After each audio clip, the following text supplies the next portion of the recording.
Dans le monde sans prétention, on a mauvaise réputation, qu'on se démène ou qu'on reste quoi, tout le monde nous montre du doigt. On ne fait pourtant de tort à personne, si on est un gars et qu'on aime un homme. Mais les braves, j'en aime pas que l'on mette ailleurs que notre queue. Non, les braves, j'en aime pas que l'on mette ailleurs que notre queue. Tout le monde se rue sur nous, mais notre patience est à bout. Qu'on aime une fille ou un gars, cela ne vous regarde pas. En 1971, au cri de famille égale pollution, une poignée de militantes féministes et homosexuelles se retrouvaient pour proclamer le début de la révolution sexuelle et libérer les mœurs. 35 ans après, que reste-t-il de ces idéaux et de ces batailles ? C'est drôle même à quel point il y a une normalisation qui était impensable dans les années 70. Il était impensable que les gays veuillent rentrer dans le rang, dans la norme, être comme tout le monde, c'est-à-dire comme les hommes hétérosexuels. Quand on est différent, la manière de garder son intégrité, sa liberté, eh bien, c'est d'assumer sa différence. Rentrer dans le moule, mais c'est le meilleur moyen de s'écraser. On est contre la famille, mais ils voulaient quoi ? Ils voulaient quoi ? On ne sait pas très bien ce qu'ils voulaient. Bon, là, on a le choix. On a le choix d'être en famille ou pas en famille, célibataire, pas célibataire. C'est un éventail de choix qui s'est ouvert. Des fois, on se dit mais qu'il y avait plus de liberté, finalement, morale, qu'à l'heure actuelle, où le discours moral s'est emparé de tout. Alors, le discours moral laisse peut-être plus de cases accessibles donc à l'homosexualité qu'avant, peut-être. Par contre, oui, il y a un discours moralisateur de la conjugalité. C'est quoi les Panthères Roses ? C'est un groupe de Gwyneth PD qui lutte contre l'ordre moral. Tout le renforcement sécuritaire et moraliste auquel on assiste en ce moment autour des questions de mariage, etc. Jusqu'à la fin de ma vie, je serais solidaire des féministes, qui aujourd'hui est pratiquement un terme pornographique. Il y a très peu de femmes qui osent se dire féministes, c'est très mal vu, etc. Ce que je trouve incroyable. Moi, je serais toujours solidaire des féministes, d'abord pour une raison très simple, c'est que ça m'a permis de me réconcilier avec ma mère. Les femmes étaient totalement dépendantes de leur mari, enfin, pour les femmes mariées. Même pour ouvrir un compte en banque, elles devaient demander l'autorisation de leur mari. Pour travailler, elles devaient demander l'autorisation de leur mari.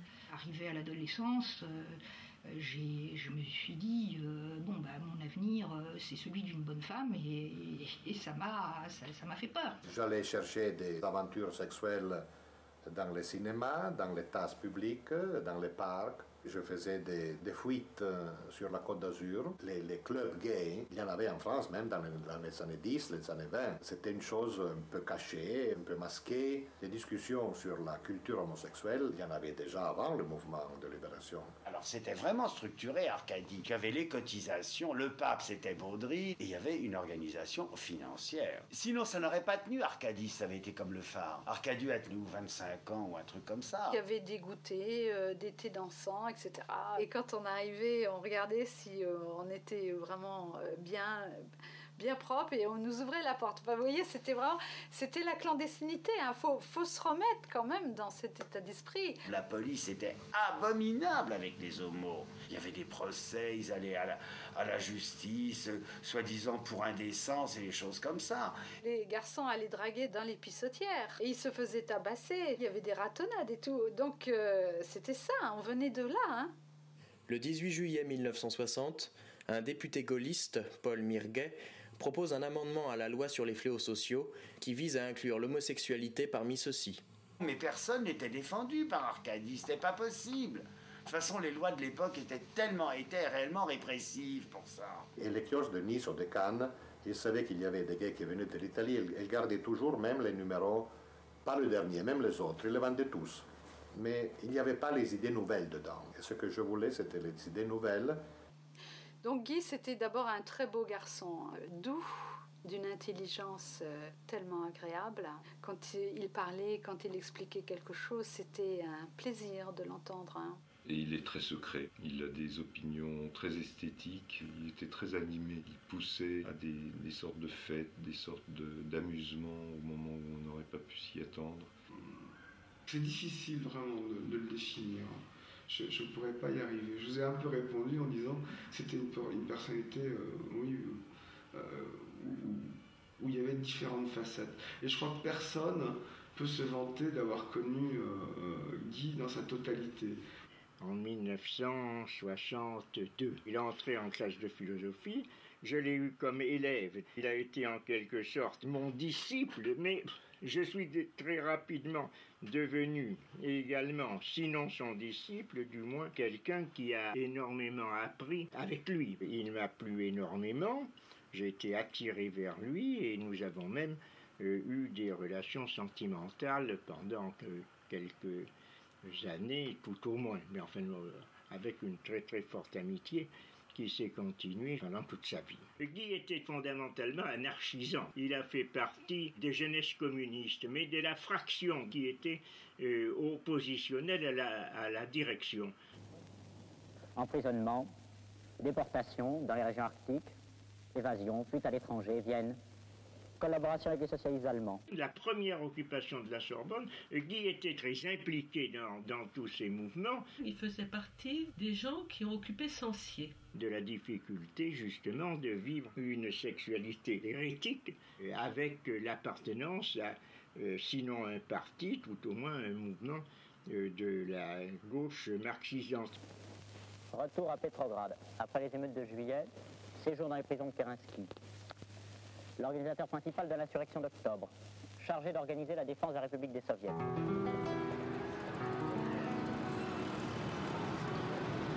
En mai 68, j'avais 18 ans. C'était la première fois que je me suis sentie reliée à un collectif, à quelque chose qui m'ouvrait vraiment une possibilité d'insertion dans un avenir où je n'étais pas, moi, en tant que lesbienne, complètement isolée.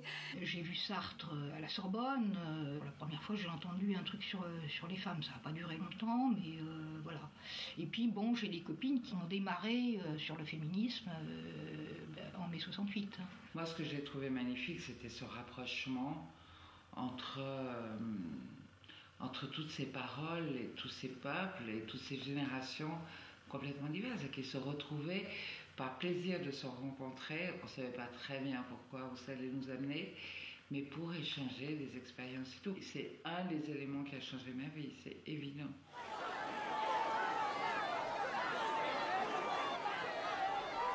Qu'il fallait, puisque 68 débordait les cadres traditionnels, qu'il fallait également porter à l'affirmation, à la connaissance du public, les exigences des homosexuels. L'homosexualité, c'est un truc de bourgeois et de toute façon on verra bien ce qui se passera. D'abord faisons la révolution et on verra ce qui se passera. Nous emmerdez pas avec vos histoires de pédales. Les femmes s'aperçoivent très vite qu'à l'intérieur de cette prétendue contestation absolue qu'est mai 68, il n'y a pas du tout de remise en question des rapports conjugaux. C'était les maoïstes qui m'intéressaient, et encore, je veux dire, très rapidement, j'ai trouvé qu'ils étaient insupportables. Ils étaient à la fois machistes et en même temps totalement inhibés. Ils avaient peur des femmes et...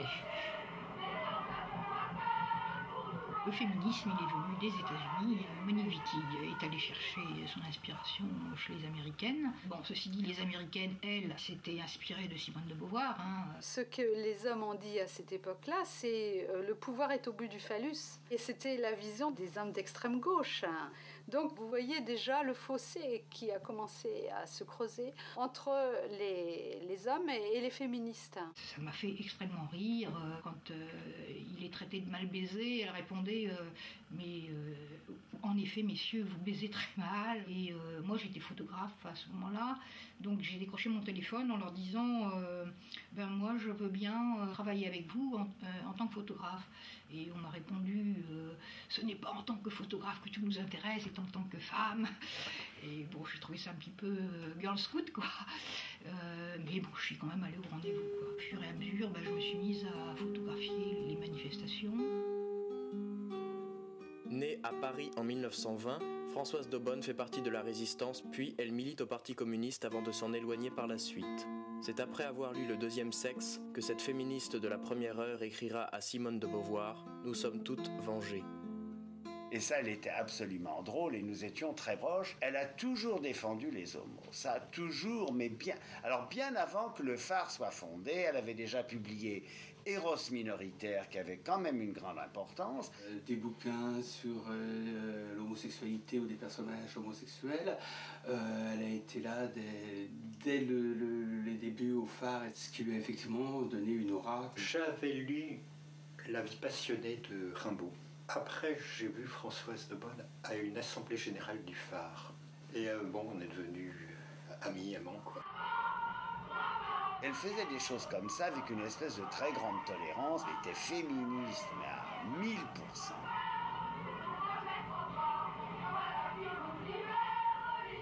C'est pas nous qui nous sommes appelés le mouvement de libération des femmes, c'est les médias qui nous ont appelés comme ça. Voilà.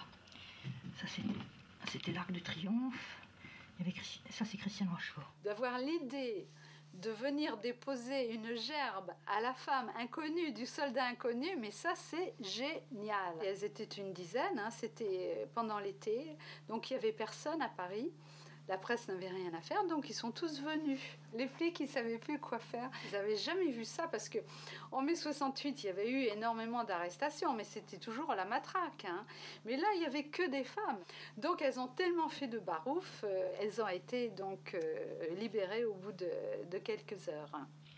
Alors ça, c'était les âgés des Beaux-Arts. C'était vraiment l'anarchie, très passionnée.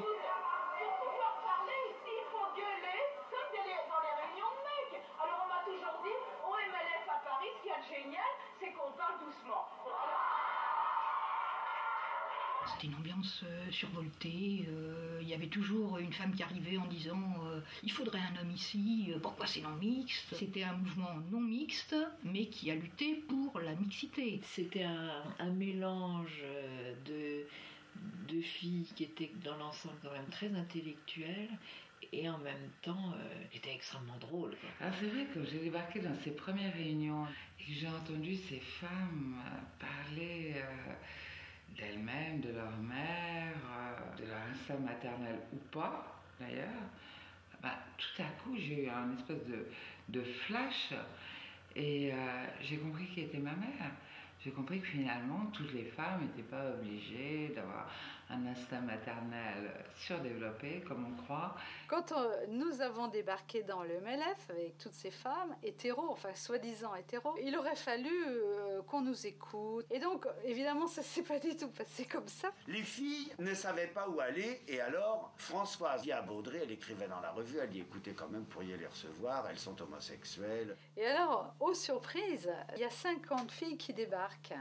Anna Grélois plus Françoise de Bonne, je peux vous assurer que c'était de la dynamite.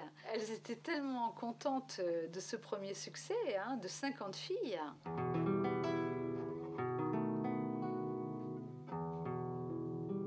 C'était ma vie, voilà.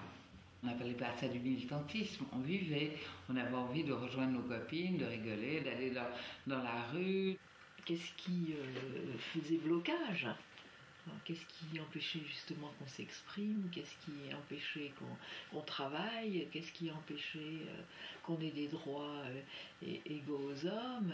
Pourquoi est-ce qu'il n'y avait pas la contraception? Pourquoi est-ce qu'on ne pouvait pas avoir les enfants qu'on voulait? Bon, le fait qu'une femme soit metteur en scène, ça me paraît pas spécialement intéressant. Enfin, parce que si elle photographie, si elle filme les tulipes, bon, ça me paraît pas prouver quelque chose par rapport au combat des femmes, etc. Tu vois. J'ai suivi presque toutes les manifestations du mouvement, mais pas toutes, parce qu'il s'en passait en province. Et puis quelquefois, je posais mon appareil photo, j'en avais marre. J'avais envie d'être dans la manifestation et pas dans cette distance du photographe qui fait des photos, quoi. Mais j'ai accompagné toutes les réflexions et toutes les luttes avec ma caméra. La vidéo était devenue, pour moi, comme une espèce de forme de tract. C'était tellement facile, la vidéo aussi. C'était juste un peu lourd quand même. Là, ça a été vraiment passionnant hein, de prendre une caméra, mais prendre une caméra avec un but, quoi.